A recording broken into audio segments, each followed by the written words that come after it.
Well, good morning. Pastor Greg here, Faith Lutheran Church, Harvey, North Dakota, coming to you with my midweek message, my quick check-in, and things that are going on here in the church, as well as a short devotion.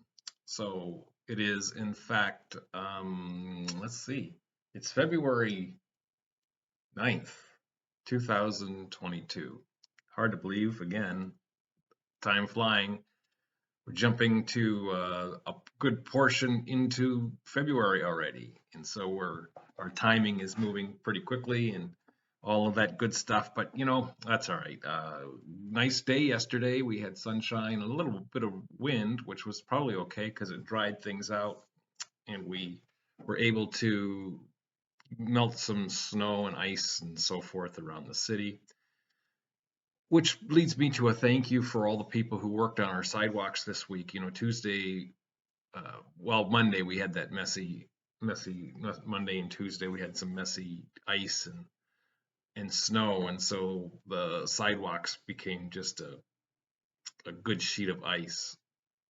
And because it was so cold, there really was nothing much to do early on in the week. But thanks to all who moved snow, worked on the ice, and off the top of my head, Scott Nitz and Kevin Freet, who is here and moved the snow. And so, yeah, good stuff. Thanks to the women who held the birthday dinner, or was it a birthday? The Valentine's dinner, or is it a supper? I'm still confused on that. I'm pretty sure it was supposed to be a video Valentine's supper and not a dinner here in the north. Anyway, that's besides the point. Let's see what else is happening here at the church. Leadership met last night, and we have some fun things planned for finishing the basement, or well, I shouldn't say finishing it because we won't finish it, but another step of the basement to take care of the walls and so forth. And it's good to see those little things taking place, and discussions around how that could look and what the next step following this step is. So what a blessing to be able to finish out that space over time. So worship 10:30 Sunday mornings continues. We're pretty open to all things. Again, I've still had some questions about the issues of COVID and so forth. And, we're to the point where I think that you just need to decide what's best for you and just decide if you want to be here. Certainly, if you're not feeling well, always stay away from large crowds. And also, if you're just worried, again, we'll live stream and so forth. And then that's another shift too in our worship and our live streams. Well, both really. We installed some new sound equipment again. We had updated it a while back, but the update brought old and new equipment together and caused a little bit of problem. Nothing serious, but just more of a nuisance than anything, with a buzz in the sound system. And so we installed that new equipment this week. And so settings will always take time. Live stream, I think the last time we made changes to the system took about 2 or 3 Sundays to kind of finally dial it into where it seemed to be working fairly well. And of course, lots of things affect that, how loud people speak into the microphones and stuff. That's out of control of the live stream, and or even here in worship. So those are the things that are important to remember, and just give us time to get things working properly. So that's really what's going on here at the church. Webb's Wednesday evening Bible school is going to meet this evening, as usual. Next week it will not, and then that leads me into something that's happening next week.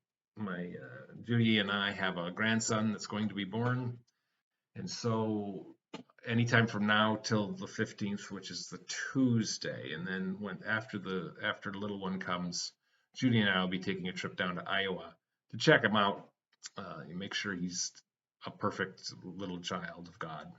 We're excited about that.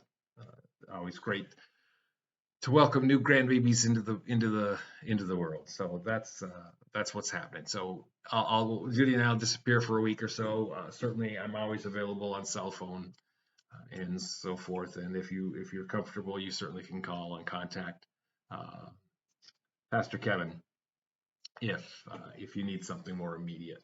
So that's that. That's all I'm going to say about that. So early on, I'm early in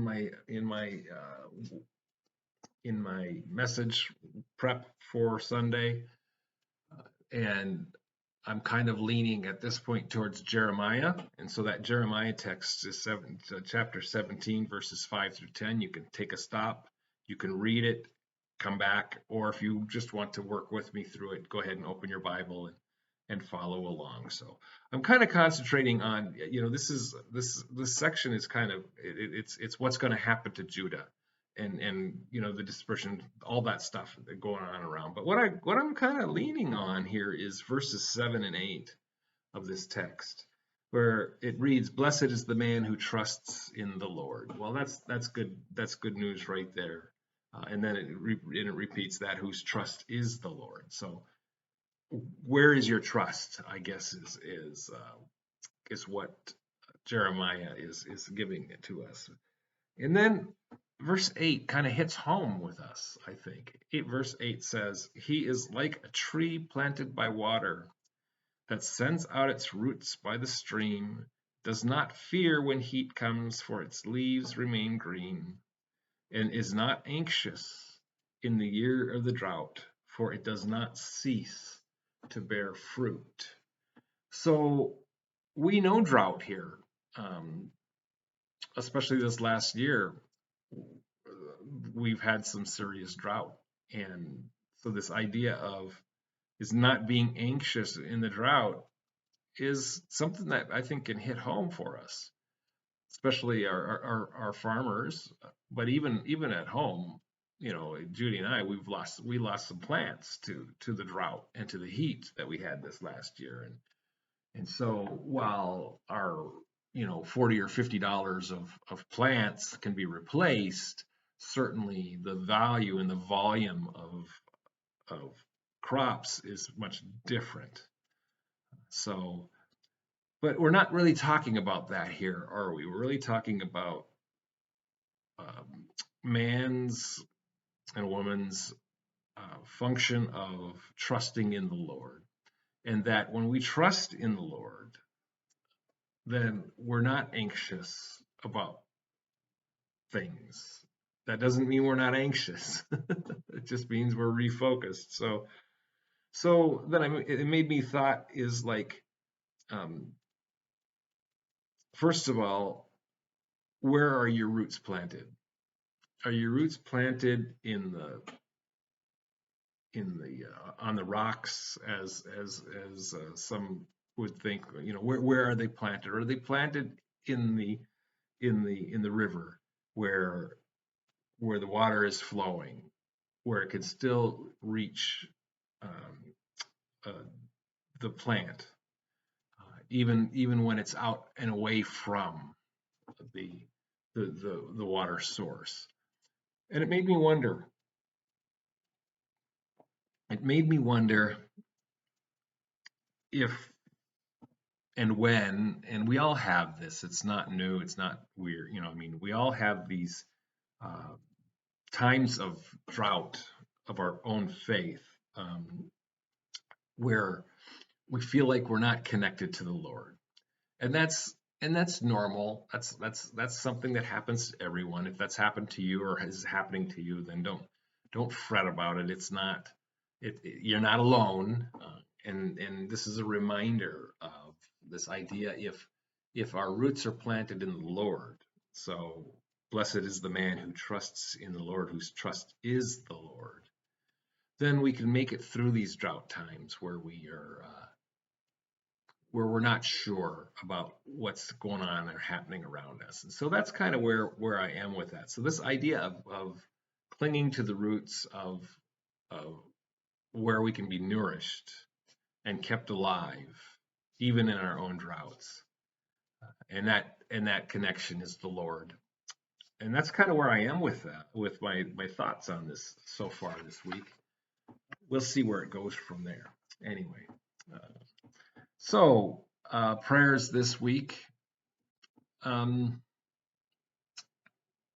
I think that we can continue to pray for our healthcare workers. There's some new stuff coming down the road for them that they just need your prayers, so they're not, so it's not so stressful for them. Pray for some pastors too who are still struggling with. I mean, there's some churches that have stopped meeting again, um, and I'm not quite sure the circumstances behind those or what their numbers in their counties are like or whatever. I just know that that's happening, and that's a difficult decision that any congregation has to make. We've made that decision, and we've decided to keep going. So pray for those pastors. Continue to pray for um, a single person. To pick somebody out and pray for them today. Something specific. Be real specific about that prayer. Don't just give a general prayer of, you know, let them be well and so forth. Really think about and ask the Lord for something specific for them and see what happens. Watch for that and see if there's any change.